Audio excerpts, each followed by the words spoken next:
sanksi organisasi berupa pemecatan kepada Joko Widodo dari keanggotaan Partai Demokrasi Indonesia Perjuangan. Mantan Presiden Indonesia, Joko Widodo, akhirnya resmi dipecat dari PDI Perjuangan. Pemecatan itu dituangkan dalam Surat Keputusan bernomor 1649/DPP/KPTS/12/2024 yang ditandatangani Ketua Umum PDI Perjuangan Megawati Soekarno Putri dan Sekretaris Jenderal PDI Perjuangan Hasto Kristianto.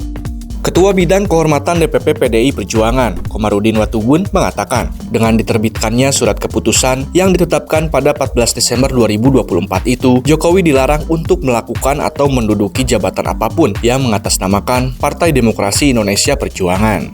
Terhitung sejak dikeluarkannya surat pemecatan tersebut, PDI Perjuangan pun tidak ada hubungan dan tidak bertanggung jawab atas segala sesuatu yang dilakukan Jokowi. Selain Jokowi, Gibran Rakabuming Raka dan Bobi Nasution pun mengalami hal serupa. Wakil Presiden dan calon Gubernur Sumatera Utara terpilih itu didepak dari PDI Perjuangan. Pemecatan mantan presiden dan wakil presiden aktif menjadi lembaran sejarah baru dalam perjalanan politik di Indonesia. Di kancah politik nasional, peristiwa seperti itu tidak pernah terjadi sebelumnya. Mulai Soekarno hingga Susilo Bambang Yudhoyono, satupun tidak ada yang dipecat oleh partai politik tempat mereka bernaung. Soeharto yang menjadi presiden Indonesia selama 30 tahun dan sering dinilai sumbang oleh banyak kalangan pun tidak dipecat dari Golkar. Tapi Jokowi lain sendiri. Kebersamaan Jokowi dengan PDI Perjuangan telah melalui perjalanan panjang. Ia yang asalnya bukan siapa-siapa bisa memenangi Pilkada Kota Solo dengan menggunakan perahu PDI Perjuangan.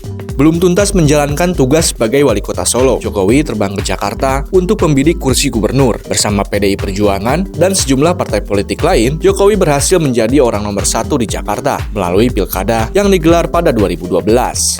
Lagi-lagi, kendati belum tuntas bertugas, Jokowi meninggalkan jabatannya sebagai gubernur. Ia angkat kaki dari Balai Kota Jakarta demi masuk Istana Negara.